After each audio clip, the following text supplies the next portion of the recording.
Вот этот памятник, который Асмусу Джалилю, как бы тоже мы делали вместе с Ян Янычем Нейманом. Да, архитектор.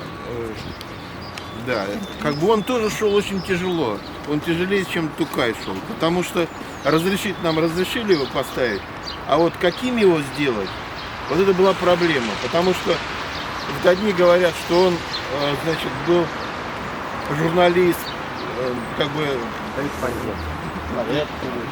Да, там корреспондент был, да?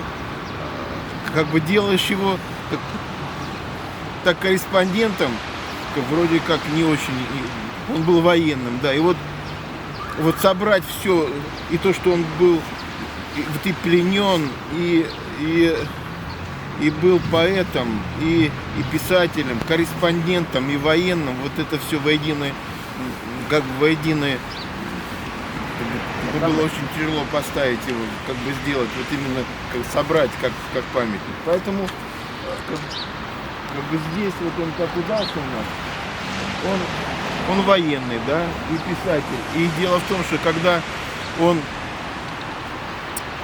как бы его ручка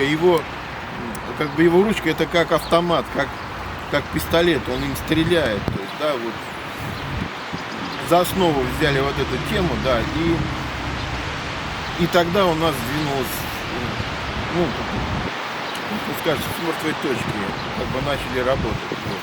И вот то, что получилось, то получилось. Красивый памятник получился. Как бы дочка видела этот памятник его, он ей очень нравится. Она говорит, очень похож, даже лучше, чем в Казани.